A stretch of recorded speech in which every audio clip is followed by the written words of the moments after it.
The fear is simply because you're not living with life, you're living in your mind. Your fear is always about what's going to happen next. That means your fear is always about that which does not exist. If your fear is about the non-existent, your fear is 100% imaginary. If you're suffering the non-existential, we call that insanity. So, people may be in just socially accepted levels of insanity, but if you're afraid or if you're suffering anything which does not exist, it amounts to insanity, isn't it? People are always suffering, either what happened yesterday or what may happen tomorrow. So your suffering is always about that which does not exist, simply because you're not rooted in reality. You're always rooted in your mind. Mind is… one part of it is memory, another part of it is imagination. Both of them are in one way imagination, because both of them don't exist right now. You're lost in your imagination, that's the basis of your fear. If you were rooted in reality, there would be no fear.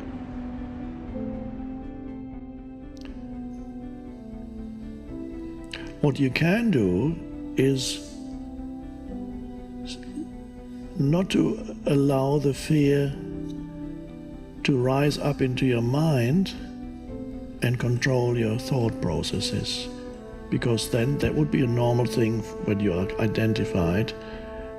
The emotion that's there rises into your mind, and then it causes you to think thoughts that correspond to the emotion, fearful thoughts in this case, and then you would get a vicious circle building up between the emotion of fear, the thoughts you think, which are fearful thoughts, which give more energy to the emotion. So the more fearful thoughts you think, the more it perpetuates the fear that you feel. So to sever the link between the emotion that you feel and your thought processes, what you do is, and this is not pleasant, but it's possible, you place your attention on the emotion, you feel it. It's unpleasant, but it's not going to kill you. A child will probably not be able to do that if it's intense. It might have to escape into through dissociation or whatever, possibly. But an adult, fear is not going to kill you. It might kill you if you allow it to rise into your mind, because you might even commit suicide if you can't stand this anymore, but it will not kill you in itself. So, feel it, and then you shine the light of awareness on it. And you may have to do that a lot. And at first, it's not pleasant, but it's a burning up of the old emotion.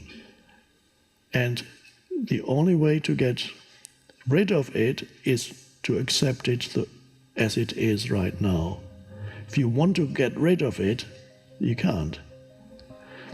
But that complete acceptance of what is actually the doorway through it. It's the transformation of it. You cannot tell what the shape of things will be, how they will turn out. But in the end, everything turns out just fine.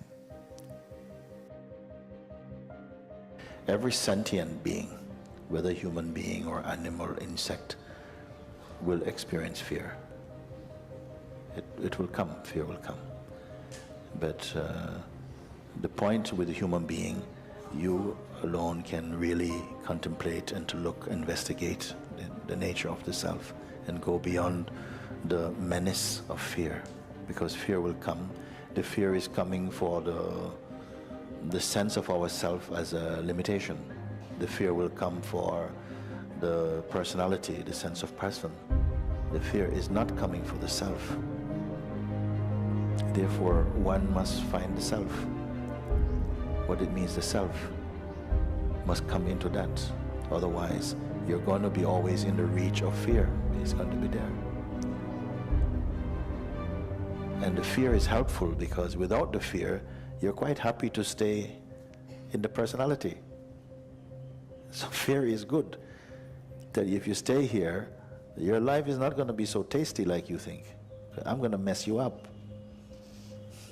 So fear helps us sometimes to go beyond the fear back to your real place. Find out who is afraid and what of. Usually you'll be afraid because you have an investment in something. You don't want to lose something, and then the thing says, I'm going to take it from you, then fear will come. This thing can be something external, apparently, like a relationship or something like this, or some money or fame or something, or it can be the sense of your life, you see, like this. So, but something is there that you feel, no, at any cost, you can take anything, but this, please don't touch this. Then where is the fear going to come? Right to this place, it's going to come. Then you go to this place which is being protected now. Okay, this place is being protected now.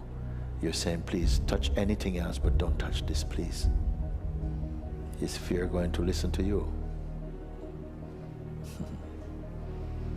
Because you put all your investment, all your energy now is resting in that insecure place. That which can be taken. There is something which cannot be touched by anything, by any being. It cannot be touched. Somehow I cannot find the trust. You cannot find the trust. Yes. It is there even before trust. It is there even before trust. Why you need trust? Because of some separation, you feel you are the person. The person needs trust. The person needs trust. The egoic mind needs trust. The consciousness that is identified with person needs trust. The self doesn't need trust. Where is the self? You need trust if you have to get to the self. That means the self is some distance from you. What is that distance? These are all ideas that have exceeded themselves. The ideas have become more because they have been somehow imbued, some supported by so much belief has gone into them. So they seem concrete, they seem real, but they are nothing even. Yes, trust has its place. I cannot speak against trust. Trust is one of the greatest powers we have. But is it needed to be the self?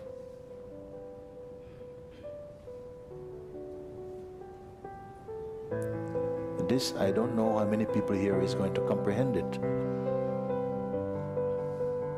One who is seeing this life as a stepping stone for a larger possibility, for him there is no failure.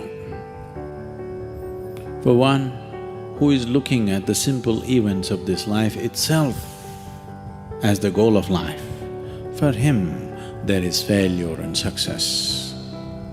If you're just seeing this life as a stepping stone for a larger possibility, if you have a good deal, you use that for your well-being. If you have a bad deal, you use that for your well-being.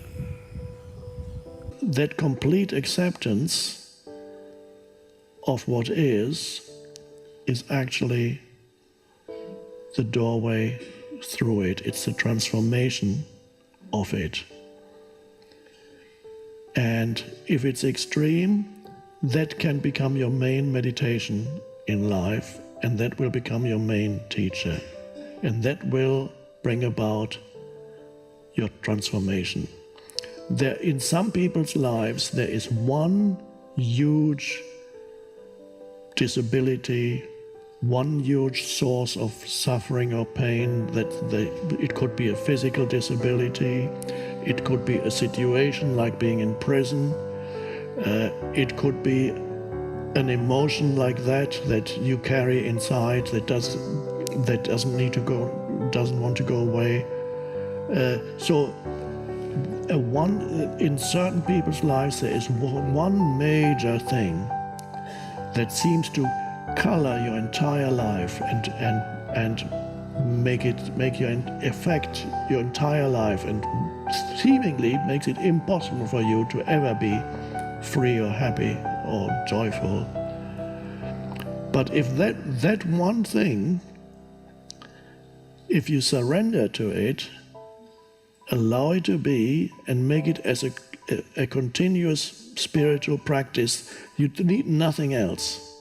That one thing will transform you if you surrender to it. And there will come a point when you are grateful that you had to go through that, because it will have taken you, it will be the greatest spiritual teacher.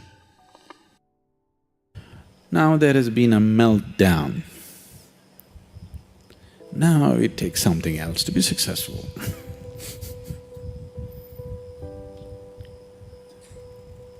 So, when the economy was on the boom, you could have brought a certain dispassion towards the money that's flowing in.